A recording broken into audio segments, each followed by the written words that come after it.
Hi, I'm Hannah Brown, and welcome to Better Tomorrow.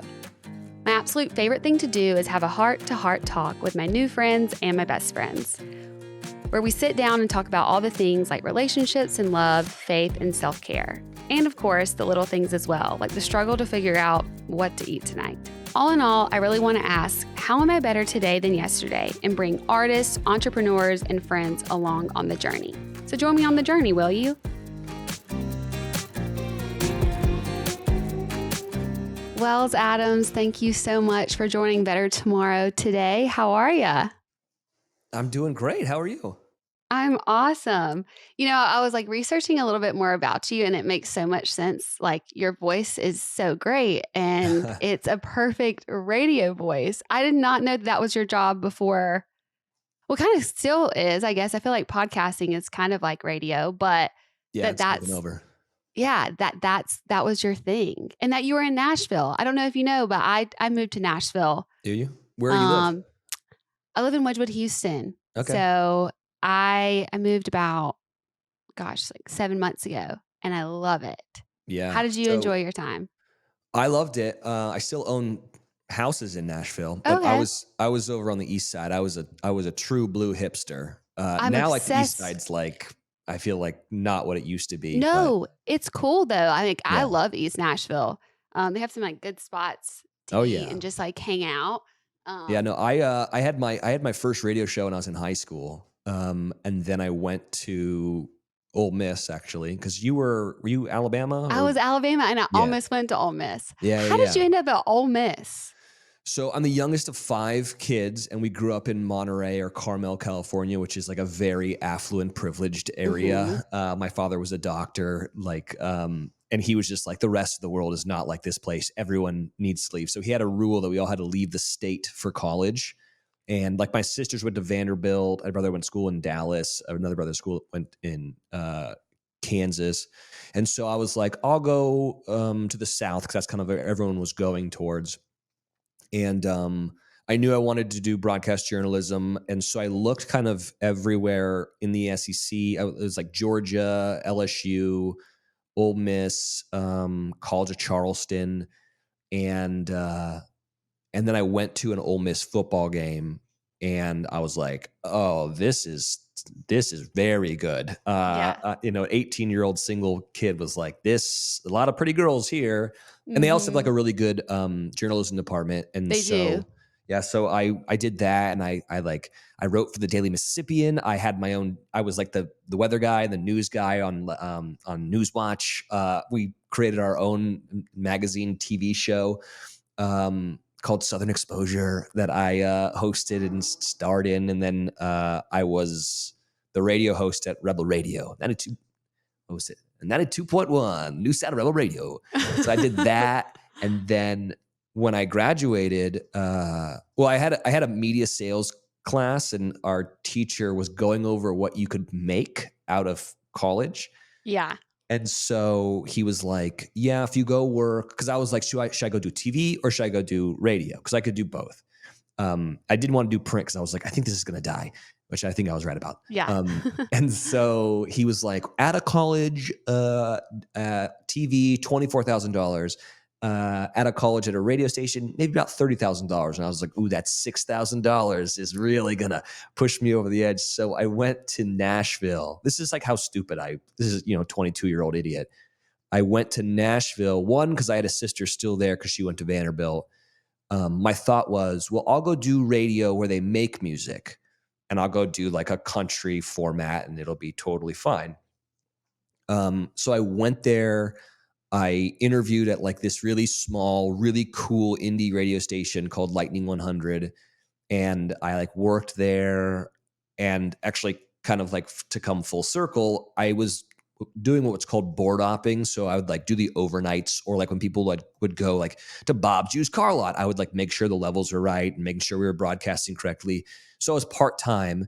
And so I was also waiting tables and bartending to make ends meet in the beginning of my radio career.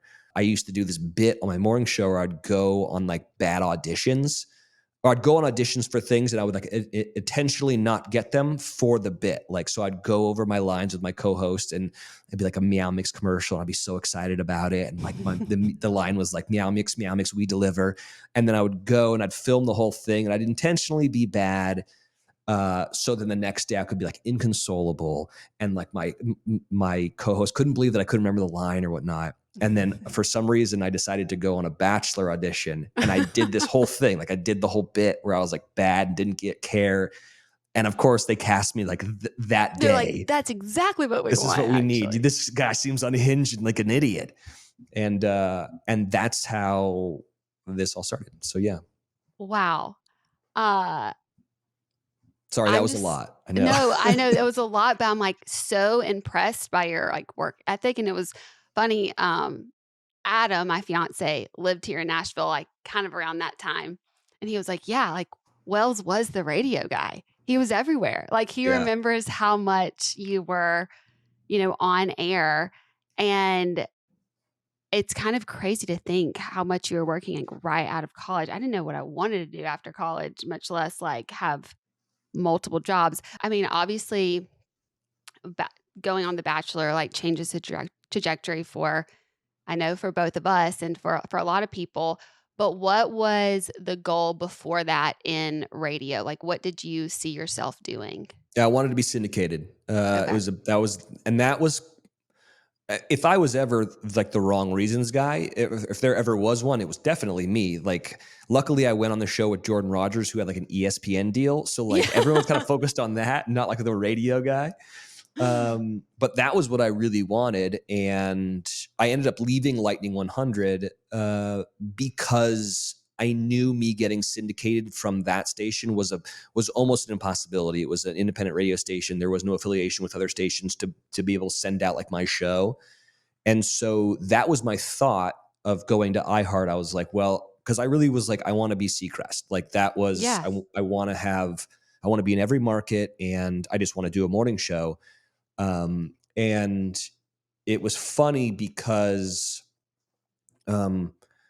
when I went on the show, I went pretty far, but like I knew JoJo I wasn't her type. And I kind of knew that. And I think that I was kept around because I was good at in the ITM chair of like just kind of telling the story. That's how I'm like, did you notice that you were always the voice? Like I always noticed that it was either like me and like, I think maybe Demi, we were the voice that carried the show. Were you that person? Like, did you notice it was like, I'm the person every time that's telling what we're doing today? I was in the interview a lot, I remember. But I loved it. I was like, I'll loved tell it too. Yeah. But yeah, so I remember leaving the show, and I was like I still am very proud of like what I had accomplished at that time in my career. Mm-hmm. And they really wanted me to go on Paradise because, I think there were girls that were going on Paradise that really wanted me to be there. And I was like, guys, I'm good. Really happy. I had an enjoyable time, but like, I want to get back to like my job. I'm still like going to kick this can down the road and see if I can get my show syndicated. Like I want to do this. And, they eventually like talked me into the whole, going back on the show. But yeah, I had no like kind of ambitions of like continuing on in this reality world. And now like fast forward, whatever it is, 8 years, 6 years, 7 years later, I've been on more episodes of any Bachelor show than anyone save Chris Harrison. So yeah, it's kind of crazy. When you went on the show, I know you kind of mentioned this about maybe being on there like for the right reasons, who's to say, but did you ever fear like going on the show like right after would hurt your career? Or did you believe, after your time, you had a good time? I think if you're not going to have like a terrible edit. Did you think, oh, this is going to help? And that's why you were like, I just want to get right back into doing what my ultimate goal is getting that syndicated show? Or was there ever a moment you were like, this might have not been a good decision? Listen, you are really exposing yourself when you go on a show like that, right? Mm-hmm. Now, I was so much more prepared than anybody else because I had been, like I said, had my own radio show since I was 16 years old. I went on when I was 31, right? So, like, almost half of my life, I had lived with the knowledge of self-editing myself when the mic was hot, right? So I was Mhm. I knew I wasn't going to say anything stupid. Um, I knew I was going to be able to like represent myself well. Now, if you can edit me into some crazy thing, that's one thing, and that's something a lot of people are scared about. I don't really believe, after doing the show for as long as I have, I don't really believe that you can edit someone into something that they're not. Yeah. It's really hard to like make it. Yes, of course, you can make it seem like they got up when someone came in the room or whatever, but like really showing who someone is really hard to manipulate and change. And I think what ends up happening, like I said, I was 31 when I won the show. I was a full-fledged adult. Like I was very comfortable in my skin. I knew exactly who I was, and I knew who I wasn't. And I think one of the things that happens on that show, especially when people say like I got a bad edit, that's really them saying I don't really know who I am, and the person that I'm seeing is not who I think I am. But the truth is that's probably pretty close to who you are. Yes, of course, it's heightened and is exaggerated a little bit. And the one piece of advice that I give everybody, because a lot of people will hit me up like in the streets, like they'll see me and they're like, "Hey, my son or my daughter wants to go on this show," and I'll say, my big piece of advice to you is make sure they really know who they are. If Yeah. you don't know who you are, then you're going to do this thing, which is I'm going to try to portray the thing that I think I'm supposed to be. And then that just comes across as super inauthentic. And the American public, of whom loves reality TV shows, can see right through that. And that inauthenticity comes across as bad to them. And then they're just like, this person's full of shit. Where if you just like know who you are and you're just kind of strong and like, I think you were a very good example of that. Like you had a lot of those moments, especially when you were the Bachelorette, of like, this is who I am. I'm very comfortable in it. Now, some of the choices that I'm making could be construed one way or the other, Yeah. but the American public was like, good for her. She knows who she is. She knows what her worth is. And it comes across as really good. So yeah, I was never super concerned. Now, were my bosses? Absolutely. Was Yeah. iHeart? Absolutely. Um, but after the first season of coming back, I was like, you guys have nothing to worry about. Like my storyline is like, I don't kiss the girl for like 8 weeks, like it's not a big deal Mhm. and everyone's going to like me. And then the second season I went on was good. And then all of a sudden I was the bartender and then Yeah. everything changed.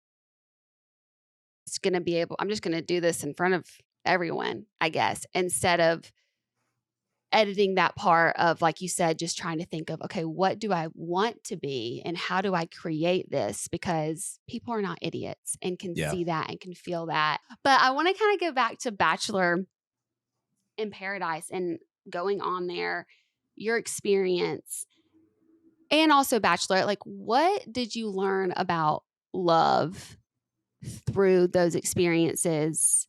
And also, like, what insecurities did it bring out that you realize, maybe made it difficult in your past relationships to work out that you could bring, moving forward into your relationships?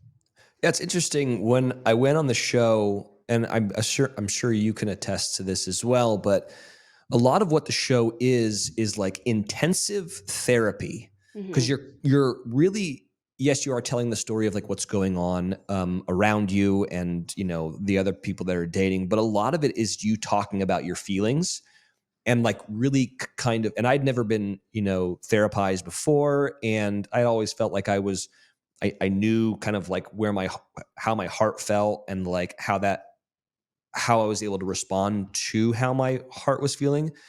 And going on that show, I remember it taught me how to like really talk about and be comfortable with my feelings about things. Mm-hmm. Um, Now, like I knew that probably JoJo and I weren't going to probably get engaged, but I got really good at like talking about love and talking about what I wanted and talking about what I needed in a relationship and in a potential partner and fiance and stuff.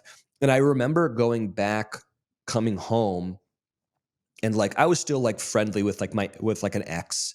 And so they were like, tell me what went on. And I was like, I really learned a lot um, about myself, and I learned, and then I was like, and I knew what I needed from a partner, and I realized that also the people that I was dating obviously probably also needed that too, and I wasn't someone that was giving that. And so it I learned that relationships are so much more reciprocal than I thought they were, I think, Mm-hmm. if that makes any sense. No, it Um, totally does. and yeah, I became much more honest with my feelings with my partner, which is something that I had like buried down. I think that comes from like I come from a time, and like the way that my dad raised us was like, you don't talk about your feelings, like be a man, all that kind of stuff. But the other thing that I learned, and I think is one of the things that's been the most valuable in my life, is when I became the bartender. Um, I mean, yes, I make everyone drinks, but really my job there is to listen to everybody and then give them advice, right? Like I went from being therapized to them being the therapist, right? Um, and this is something, and I tell this story a lot on like podcasts I go on, especially if you have a bunch of male listeners. It's a very, very important thing to learn that I learned from doing this show. There are two things there are generally two things someone needs from you when you are listening to their problems. And it's either they want you to figure out the problem and figure out a solution for said problem, or they want you to just listen, shut up, and agree with them and live in the moment of their anger or their stress or their sadness, and comfort them in that thing. And I've found with my wife, um, 9 times out of 10, when men are having to deal with women, um, it's the latter, not the former. And it's really hard for men because I think men are very much pre-programmed to problem solution. It's very simple for us. Like, okay, this is broken. I need to fix it now. How do you fix it? And women are so much more emotionally evolved that that's not really the issue. Fixing it really isn't the issue. It's knowing that someone understands the problem, um, is what brings them comfort. And so that was something that I learned pretty early on. And so as I've done the show as the bartender, I will sit back, I'll listen to someone's problem, I'll like take stock of the room, figure out what I think that person needs, and then do that thing. And 9 times out of 10 with women, it's me being like, I can't believe it. She took him on a date. That's ridiculous. I would be so angry. And then for guys, sometimes it's like, yeah, you probably shouldn't say that, and you probably should go apologize right now. Yeah. And I've learned that, and it's made my life so much easier. Here's my thoughts when people ask me about the shows that I Mhm. think makes it hard, but I want to know your thoughts is, are you setting yourself up to develop a successful relationship while you are trying to date multiple people at once? Well, I think your experience and everyone that comes on my show's experience are vastly different. You're Yeah. dating 25 people, right? So Mhm. it's comically oversaturation of Yeah. like and overstimuli. Whereas like Paradise, and why I think that Paradise has been more successful in Mhm. terms of what the mission statement is, which is to get people engaged and get people married and have kids, which there are now like a ton of really good examples uh, of that. Um, I with Paradise, it's just maybe 2 or 3 people max that you're dating, and I think to answer their question, it's tough, I think, to do that. Like, it is really, really tough to, like, find a meaningful relationship with one person while other people are coming at you, or, like, you have feelings for multiple people and stuff. Um, but I do think it teaches you how to figure out exactly what it is that you want in a partner. What have you seen by being able to watch so closely these relationships makes for a successful relationship in Bachelor in Paradise? Like, is there a way that people do it that you're like, okay, how a relationship starts that you're like, okay, I think that they're doing this right and pursuing this correctly here? Mm. Every relationship is unique. It's a snowflake. They're all different. I think that the ones that have been really successful, um, they've seen like eye to eye on like some big core issues of their lives, whether it's faith or, even locale of like where people can live. Um, and then, obviously like sexual attraction as well. But Mhm. like, I think a lot of it comes down to maturity. And like Joe and Serena is a very good example. Like, I love them dearly. Joe is like in his 30s, right? Like, he is an older guy. He is mature. He's had a career. He's also like kind of been through the Bachelor in Paradise thing, saw the pitfalls. Now Serena's a lot younger, but she is the most mature woman I think I've ever met. And she's Canadian, so she's like super nice and lovely. But yeah, I think a lot of it has to come down to maturity, and maturity comes out in like a lot of different ways. But I think like emotional maturity is a very, very important thing um, to know and have. And I think, like, going back to what you were talking about earlier of dating multiple people and them being cool with it and all that kind of stuff. The other thing that you have to take in consideration, especially when you're the Bachelor or the Bachelorette, and even in Paradise, which is something that I was talking about earlier about like knowing thyself. Um, Sometimes you can go on dates with people and they're showing you something that isn't real. They're doing that thing of like, Yeah. this is what I think you want, and I'm going to do that because I just want to like get a rose, or I want to get another date, or I want to get laid, or whatever the thing is. And I think that when you become super emotionally intelligent with what you want, one, you're not doing that. Like, that's just not, you're kind of done playing those games. Yeah. And two, I think you can see it pretty easily. And Yes. unfortunately for you, I think you were so young when you went on The Bachelorette that it was probably harder for you to see than for like someone like me who was like in their 30s and was like, "You're full of shit." I Yeah, can see that. for sure. But if you look at it like, Jade and Tanner, like Tanner, they were both old souls. Joe Mhm. and Serena are old souls. It took, Ashley and Jared a long time, but they were in their third. Like, you can see there is a pattern of like when they get a little bit older, they know what they need and they know what they want. It becomes a lot easier than like hoping for it. 1000%. I feel like I've matured a lot in the past. I just turned 29. And I'm like, if I was the Bachelor at 29, I would have done it so much differently. I don't know if the end result would be any different. I think Yeah. I don't think my guy was there, and I knew that immediately. I said that the first day. But when you're younger, I think you're just more naive, and I hadn't had as much dating experience. I mean, I think I'd only kissed even when I first went on the show, I'd only, like, kissed 4 guys Yeah. ever, and then the first week, I'd kissed 12 or something crazy, you know?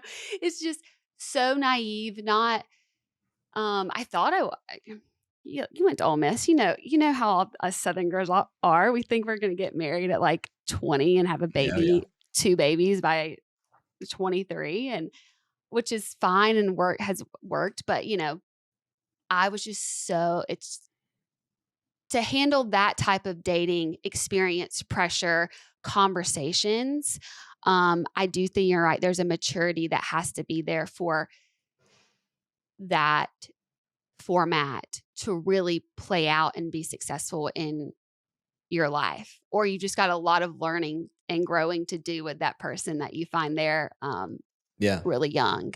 But My mother-in-law says this a lot, and I kind of agree with it because it was right for both Sarah and I. She always says that it's your third true love that is the one that like lasts. And yeah, when you think about that, you're like, yeah, you need to have like you know the first love of your life, and it's young and messy and whatever and it doesn't work. Then you have one where you're like a little bit more mature, but like you're not at the exact same level of like making that next step or whatever. And it's the third one where you like have completely evolved and you've like turned into this different person after experiencing love with these two different people and knowing what it is that you want and what you don't want. And my mother-in-law talks about that. And it's so right. Like with both Sarah and I, we that's were true like, for me too. yeah, Yeah, it's a weird, that's and also like, good.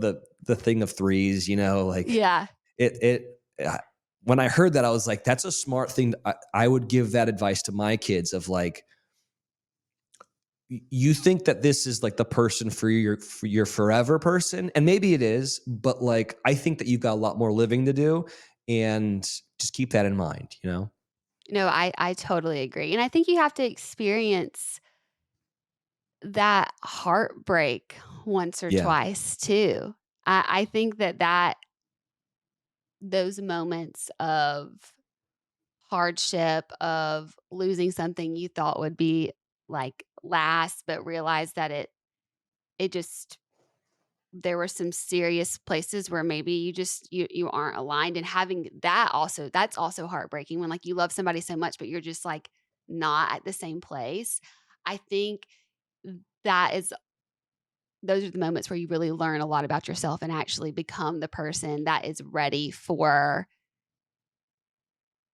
love and a long lasting relationship. And so I think for a lot of people, maybe me too, had to like experience some of that Yeah. on the show. And that's just their part of their story. And they're not the ones that get engaged at the end, or if Yeah. they do, doesn't Well, I think it's last. important. I think it's important to get dumped and like and be Yes. heartbroken. But I also Yeah. think it's important to do the other thing of like have to do the dumping and like knowing that you're ripping someone's heart out and Hmm. and then having to have empathy for that situation, but knowing it's not right for you and having to put yourself first too. Like I think both of those things are good life lessons. Yeah. You know? And I think that's why, a lot of people will be like, oh my gosh, and I feel like maybe you would agree with this. People will shit on Bachelor, Bachelorette, Bachelor in Paradise, those type of shows and dating experience, being like, oh, it's not real.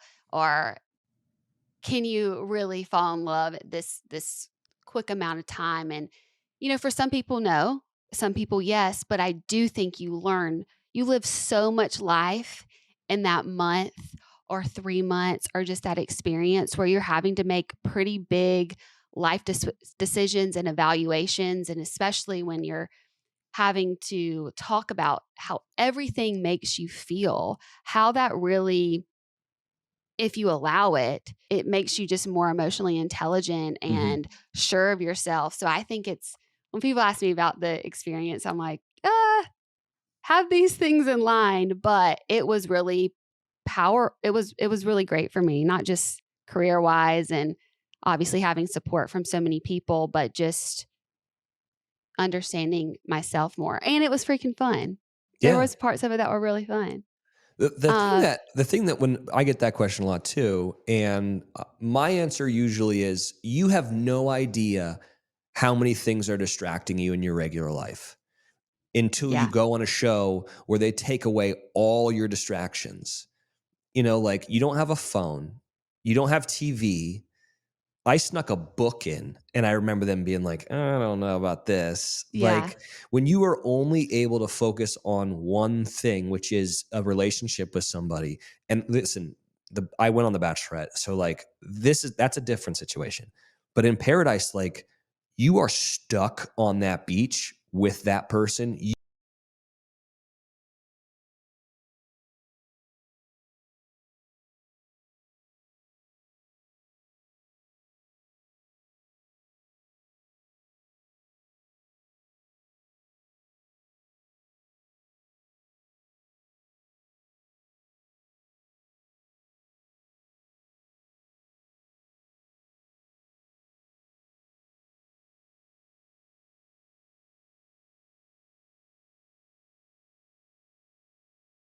they take away my phone, I'm like, perfect. Because I Yeah. feel like I can just be more present and um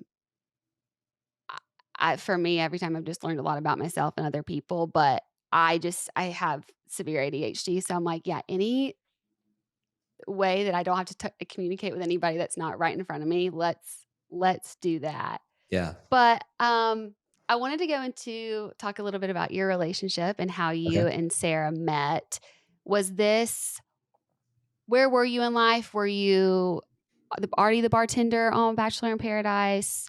Where was your career? Where were you in your relationships? Okay. So this is how it happened. I was on The Bachelorette. I was doing Men Tell All, right? And Mhm. we had a villain named Chad, and I think I got sick of talking about him, and I was like, can we, like, he who shall not be named, like, this is Voldemort. Let's stop talking about like saying his name. Mhm. I said that, so I like made a Harry Potter reference, right? And then one of the things that I was concerned about that I vocalized on the Men Tell All, because Chad had recently lost his mother, and uh, I knew that he was in a tough place, and I had a lot of empathy for him in that situation. And one of my concerns was is that we were piggying him. So that was a reference to the Lord of the Flies. So I made like literary references. And Sarah Hyland tweets out something that's still, it was still a good joke. Like, I still enjoy it. She was like, "Who is this Wells guy? I didn't know people from The Bachelor could read." And I loved that. I was like, yeah, that's a funny joke. So that was like my first That's interaction with good. her, like on Twitter. And I think I even responded with like, good bit. Like, I enjoy that. And then I become the bartender, and she tweets out, "Oh my God, Wells is the bartender on Paradise. This is going to be the best season ever." And then I responded to that being like, "Looking for a bar back, um, but need references. Please have Phil Dunphy send references," or something like that. Like, I made some Modern Family reference or something like that. And then, so then I was like, I think the chick from Modern Family is like into it. Like, I don't Yeah. know. She was tweeting to me, so I DM'd her, and we started talking like a lot, and it was a lot of DMs and like text messaging and stuff. And of course, I was living in Nashville; she was in LA, and we did this for like 3 or 4 weeks. And I was like, I think this girl like is into it. And I was telling my sister, and my sister, who like gets People magazine and everything, she was like, "Dude, she's dating this guy. Like, and I didn't know, I couldn't even think to Google it or whatever." And she was like, "You're dating this guy. You're way off on this." So then I was like, oh, I misread this. Like, I'm a novelty to her. Okay. And I don't want to be that guy. Like, I don't want to be the Mhm. guy that's like talking to someone else's girlfriend. Like, that's not my shtick. So I stopped talking to her, like ghosted her. And I think that she was a little confused by this. But I thought I was doing the right thing. Like, I thought I was being a chivalrous person. So come to find out that in Hollywood, sometimes people, and you don't tell anyone for like months on end, like you really take a while to like let that Yeah. out to the papers. I did not know this. So she was single that entire time, and she was like, "This asshole, who does he think he is? He's breaking, like, ghosting me." And so I stopped talking to her. And then I think I went on another season of, no, it might have been, I don't know. I can't even remember now. I've done so many of these seasons. I think I did another season. Then she tweeted out again about me. And then we started talking again. And then we started FaceTiming. And then I started flying out to LA to do a lot of press and do radio things as well. Especially like post, like what I'm doing right now, like post Paradise stuff. So I started coming out here more. My contract was ending with iHeart, and I was like, I'm going to go to LA now and see what is going to happen going forward. And so, so yeah, that's kind of how it went down. I have a funny story about our first date that I've told a lot, but maybe your listeners haven't heard it. So she's a 2-time transplant, a kidney transplant recipient, right? Hmm. So I met her while she was in rejection. One kidney was failing and she was of need of another one. And she knew she was about to go get her second kidney transplant. And we hadn't met in person. And so she called me up and she was like, hey, man. And she like didn't tell me about this stuff. I didn't really know about her health issues at the time, but she was like, hey, man, if we're going to meet, it kind of needs to be like next week. And so I didn't, it's just such a guy. Like, I'm like, okay, well, I don't have a trip planned. But I said this thing, and which I live by this, and this is such a pompous thing to say, but I was like, the universe always works out for me. Don't worry. Like, if I'll be there, like, I'll figure it out. And like a couple days later, because I did used to do a lot of work with like getting dogs adopted in Nashville. So I was like a big like person like getting dogs adopted in Nashville. A lot of people knew this at the time. I still do that, but like it was a big thing. So this dog charity called me and they were like, we need you to present at this dog award show for like it's like wounded veteran dogs effectively. And I was like, hell yeah. And so they were like, we'll fly you out, we'll put you up in the Beverly Hilton or whatever. And I'm like, great. So I call her up and I'm like, told you, gonna be there next week. And now hearing the story back, Sarah says, oh my God, it was so romantic. Like he had his people figure out a way to like get him out there, which is so, I was like, I still don't have people. Like I don't have people. Like someone just called me and I was like, hell yeah, I'll go do that. Did you feel like obviously Sarah is super, super successful and like going to this party? Did you feel or have you ever felt kind of insecure or intimidated by her success and just like her bubble of Yeah. what she's I in? know what you're asking. Yeah. I could be the next Ryan Seacrest and never make as much money as my wife. Like I I've mean, come to well, that's terms just a with that. different like level Yes. of success and what we as society view as like being an actress at the Yeah. level that she is. I feel like that would intimidate anybody sometimes. I am very attracted to very strong and powerful women. I think that's sexy to me. Yeah. When it comes to her, she's very good at her job. I totally get it. Like she should have all this success and all this fame and all this money. And also that show is so freaking good. And she was so good on it and everything that she's done since then. I think that we do a thing in our society, which I wish people could deprogram themselves is success in terms of like financial success is not Mhm. really success. Yeah. Real success is being proud of the work that you've done. And so I can be like really, really confident in like the stuff that I've done and feel very, very successful and very proud of myself. As I'm sitting alongside, like a 2-time SAG award winner. And, like I Yeah. and maybe that's delusion on my part, but I have no problem with it. And also when you become married, you really need to be the other person's biggest cheerleader. Like you're on the same team at this point. So like being jealous or resentful of someone else's success makes no sense. It doesn't help either of you guys. And um, it doesn't help curate more success going forward. Mhm. So I'm very comfortable with it. I think she's a fucking badass, and that's why I married her. Like that's Yeah. one of the things I love about her so much. Yeah, how do you cuz y'all both have your own like big careers, public personas and goals that you're going after. Um but as being in the entertainment industry, like it's its own different beast. So how do you two support each other um with the schedules that you have, with the different goals that you have? What type of, you know, rules or things you put in place so that you can actually be each other's biggest supporters?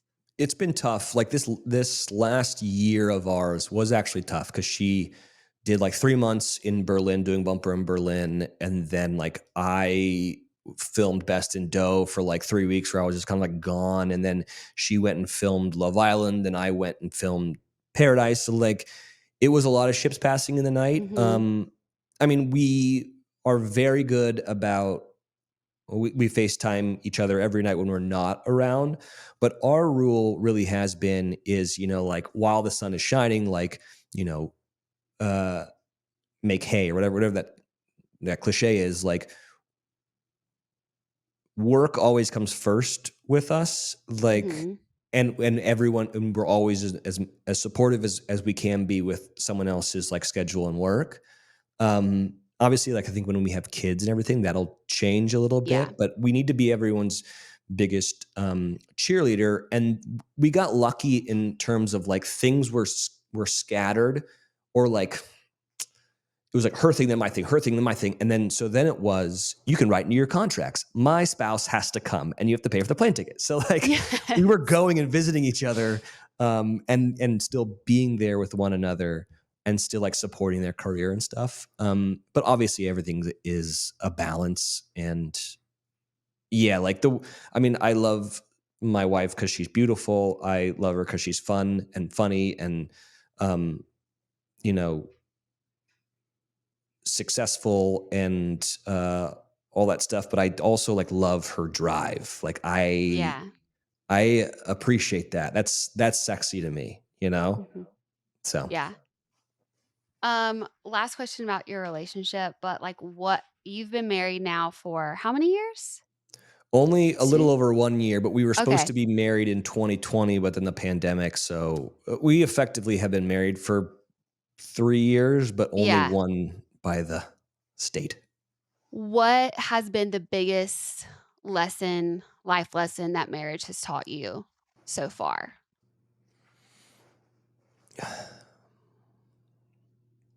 That's a good question.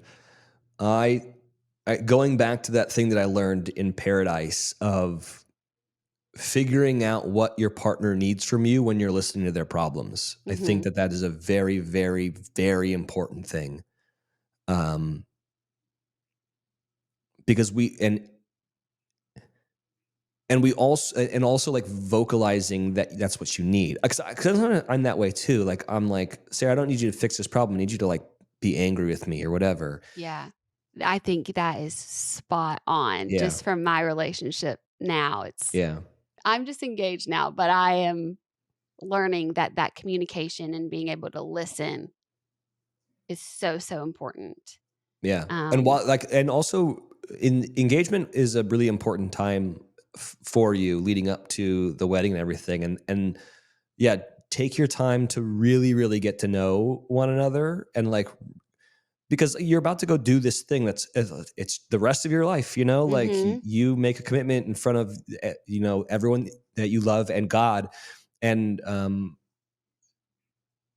engagement's really fun, and you get to experience a lot of the other person and a lot of other places, but it's also an opportunity to really, really learn who this person is. The other thing that I would say that Sarah and I do really, really well, especially because we travel so much, we write each other cards and we hide them. So like if I'm leaving, I'll hide it like somewhere that I know she'll find like a day or two. And same with like in the luggage or whatnot. And I think that like it's those like little things that you can constantly do to like remind the person of how important they are to you Mhm. goes a long way. And we get so caught up in the bullshit of life and schedules and deadlines and all this stuff, and like taking time to sit down and like show someone that you really care really goes a long way. I think so too.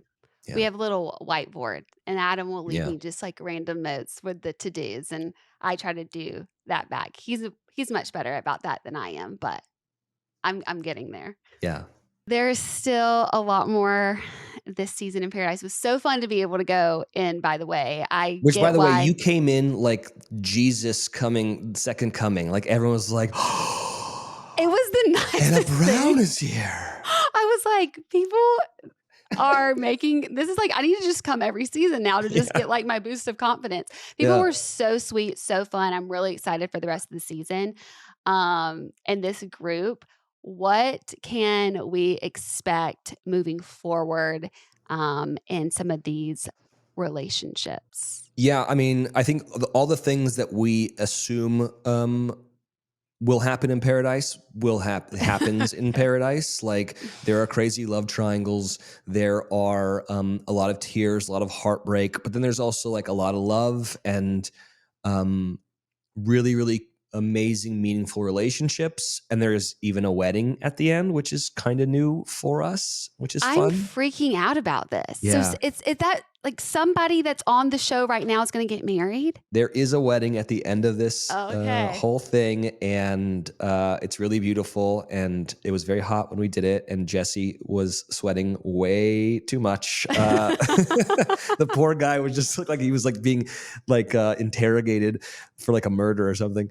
But we were all sweating like crazy. But yeah, and we also I do a different thing this year where I think we have a lot of kids on the beach that are really scared to open up. And so I do this thing called the Paradise Truth Box, where people can like say how they feel or say what they think about things with total anonymity, which is helpful for a lot of relationships, and then also not so helpful for relationships, but maybe in the long run was the best thing that those people could have heard. So that's going to be a really fun wrinkle that happens later on in the season. So yeah, I think it's a really good season of Paradise, and I think everyone's going to be very, very happy at the ending. And I'm just rooting for a golden Bachelor in Paradise. That's my hope. My gosh. Wells, I feel like you can make this happen. Yeah, I was telling other people I want it to happen in Florida, like at like Del Boca Vista. Yes. Like everyone has to ride around in golf carts. There's like dates at the shuffleboard court, like a bingo 2-on-1. Like it just screams It needs hilarity. Yes, I think that needs to happen. I'm really excited about the truth box because I think honesty in a relationship is the most important, and that you are like, sometimes that's hard for people to even just like know how to open up, so that you're like, for better or for worse, but mostly it's all going to be for the best at the end. Yeah. I'm excited to see how that plays out. And it's fun to always just get a little bit more drama any way you can. Wells, it was a pleasure to have you on today. I am just so excited for what's to come for you, what's to come on Paradise. Well, I appreciate it. It's good talking with you. Big fan of yours, and thank you so much for having me on. And make sure you go to Mitchell's Deli on the east side and get yourself a turkey bacon avocado. It'll change your life. Thank you guys so much for listening to the episode. Better Tomorrow is produced by me, Hannah Brown, and Legos Creative. Our producer is Andrew Stalmer. Our show is recorded, engineered, and edited by the Legos Creative team. Remember to follow Better Tomorrow wherever you get your podcast so you don't miss the next episode. And don't forget to rate and review us on Apple Podcasts. It really helps and shows your support. You can follow me on socials at Hannah Brown, and you can stay updated on all things Better Tomorrow on our Instagram at Better Tomorrow and our TikTok Better Tomorrow podcast.